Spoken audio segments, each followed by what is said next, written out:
But we begin this hour with the assassination of a Hamas leader overnight that could have major repercussions for the war in Gaza. Ismail Haniyeh was killed in Iran after the inauguration of the country's new president. He was a chief negotiator in ceasefire talks. The U.S. confirms an Israeli airstrike killed the leader. And earlier this morning, Secretary of State Antony Blinken spoke about how this could impact peace talk negotiations. The book of Psalms, chapter 55 and verse 21. The words of his mouth were smoother than butter. Come on. But war was in his heart. His words were softer than oil. Right. It says his words are softer than oil. It says his words smoother than butter. But war is always in his heart. He'll put whatever he wants out there. All right, he'll put whatever he wants out there. Like, for example, when America went to war against Iraq, they called it, I think, like the war against war for freedom. Right. But who did they free? All they did is kill a bunch of Iraqis. That's what they'll do. It's propaganda. They'll put it out there, but they always have an agenda. All right. Let's get into it. Let's get into it. Play that for us. It's wartime. Fears of all-out war in Middle East after Hamas, Hezbollah leaders killed. We begin this hour with the assassination of a Hamas leader overnight that could have major repercussions for the war in Gaza. Ismail Haniyeh was killed in Iran after the inauguration of the country's new president. He was a chief negotiator in ceasefire talks. The U.S. confirms an Israeli airstrike killed the leader. And earlier this morning, Secretary of State Antony Blinken spoke about how this could impact peace talk negotiations. All I can tell you right now is I think nothing takes away from the importance of, as I said a moment ago, getting to the ceasefire, which is manifestly in the interests of the hostages and bringing them home. It's manifestly in the interests of Palestinians who are suffering terribly every single day. And this comes on the heels of another major assassination, this of a top Hezbollah could you run that back about Lebanon. 20 seconds for me, please? The reason why I wanted that to play through first and then go back, so he says nothing is more important than the ceasefire. Right. And then it talks about the assassination. Right. So he says nothing's more important than the ceasefire. And then it talks about the assassination. Play that one more time for us. Right now is I think nothing takes away from the importance of, as I said a moment ago, getting to the ceasefire, which is manifestly in the interests of the hostages and bringing them home. It's manifestly in the interests of Palestinians who are suffering terribly every single day. And this comes on the heels of another major assassination. This of a Do top y'all see that Hezbollah thing? leader Psalms in 55:21. Lebanon. Bring it up. Dang liars. Psalm chapter 55, verse 21. You cannot trust this guy. You cannot trust him. Read that. No. The book of Psalms, chapter 55 and verse 21. The words of his mouth were smoother than butter. Come on. But war was in his heart. His words were softer than oil. Right. It says his words are softer than oil. It says his words smoother than butter. But war is always in his heart. He'll put whatever he wants out there. All right. He'll put whatever he wants out there. Like, for example, when America went to war against Iraq, they called it, I think, like the war against war for freedom. Right. But who did they free? All they did is kill a bunch of Iraqis. That's what they'll do. It's propaganda. They'll put it out there, but they always have an agenda. Go to Psalms 57 and 4. Watch this. Psalms 57 verse 4. The book of Psalms, chapter 57 and verse 4. Come on. My soul is among lions. It says the right soul of the righteous is amongst lions that's ready to devour. Go ahead. And I lie even among them that are set on fire. Even the sons of men, whose teeth are spears. Whose teeth are spears, come on. And arrows, and their tongue a sharp sword. That's their true intention. You know, like it say in Revelation 13:11, it says he speaketh like a lamb. Yes, sir. You understand? But give me that real quick. Because they all go together, all right? They all go together. That's how America presents itself. Right. That's how the Israelis present themselves. They always present themselves as victims, Right. Yes, but sir. they're evil at heart, all right? Read that. The book of Revelations, chapter 13 and verse 11. And I beheld another beast coming up out of the earth. Right, but this specific beast, this is talking about the United States of America right here. Go ahead. And he had 2 horns like a lamb. Right, the 2 horns like a lamb is going into their politics, all right, the Democratic and the Republican. Go ahead. And he spake as a dragon. But his true intention is that war in his heart. Right, Spake like a dragon. All they want to do is destroy and kill. Go ahead. And he exerciseth all the power of the first beast The before first him. beast that was before him was Rome. They did the exact same thing. All right, this is an extension. All right, go back to that clip. Watch this, y'all. MTS Tayyab is in Beirut. MTS, good morning to you. Yeah, hey, Harold, good morning. Well, it really does feel as if the Middle East is on the brink of yet another major escalation following those 2 assassinations that are believed to have been carried out by Israel, really in just a matter of hours, including here in Beirut. Now, one of the men killed, as we've been saying, is Ismail Haniyeh. He's Hamas's political chief and has really been a key negotiator for a ceasefire and hostage release deal with Israel.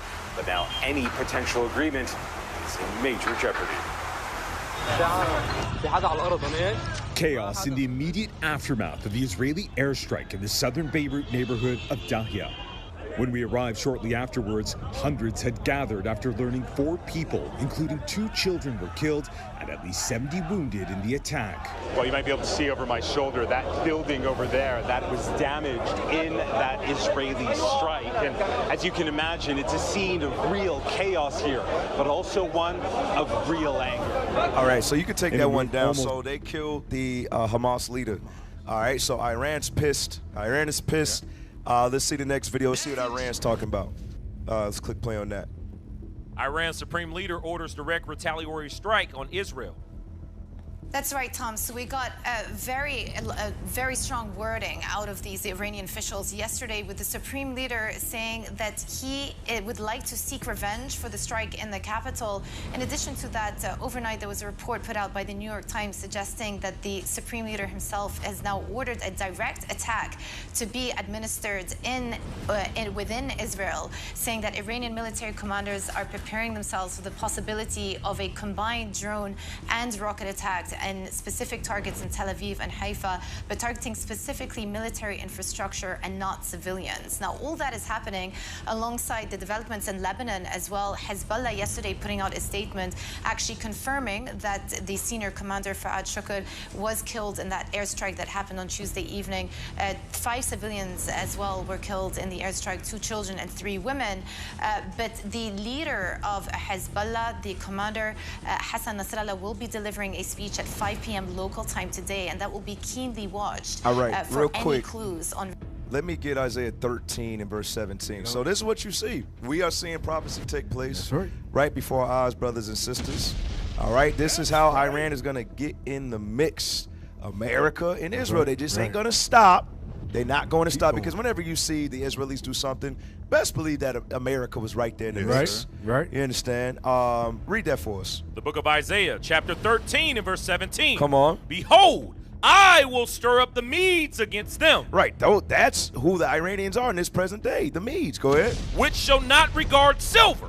And as for gold, they shall not delight in it. Meaning what? There's not going to do anything that's going to turn them away from annihilating a part of Israel. Right. According to Bible prophecy. That's right. Why? You can see why. Because they keep assassinating their leaders. Right. They keep angering them. We want ceasefire, ceasefire, bang, bang, bang, ceasefire, ceasefire, bang, bang, bang. That's what they do.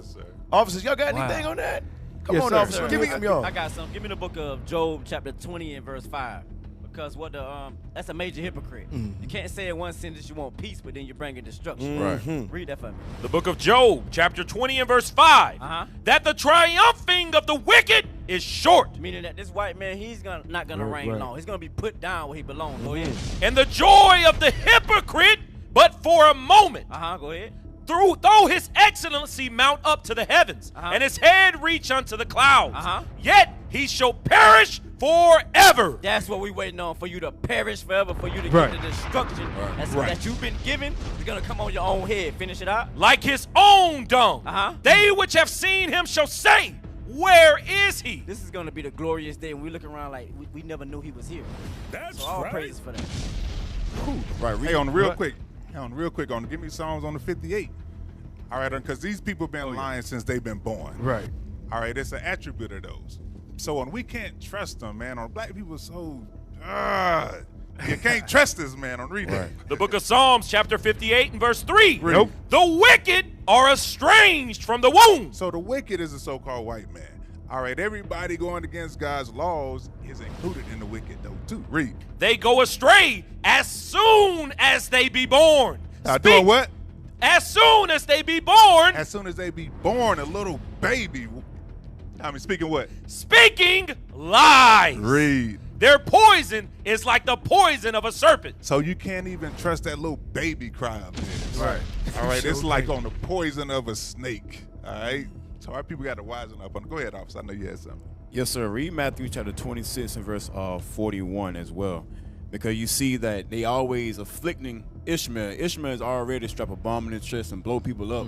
All he's doing is going to get them more matter, and just how the prophecy going to fulfill itself. They're going to gain together, and the time is going to come to an end. But watch this. The book of Matthew, chapter 26 and verse 41. Watch and pray that ye enter not into temptation. That's what we should be doing. And we see these things. It's a week by week thing. We always got new content for the show. Right. Like we see this the end time. So the Lord telling us, you need to watch and pray now. You need to get yourself in order now while you got a chance before it's too late. Finish it out. The spirit indeed is willing, but the flesh is weak. That's it. Hey, all praise to the Most High. Hey, that was the war report for today. It wasn't too long. It wasn't too long. It was cool. Yes, sir. I know we got one more, but I'm going to cut it right there. I kind of want to finish the... We got, like, more to go. Yes, sir. So I'm going to cut it right there. What is a nation? Nation is family. Nation is community. Nation is men leading by example. Nation is women's support. Nation is children with role models. Nation is unity. Nation is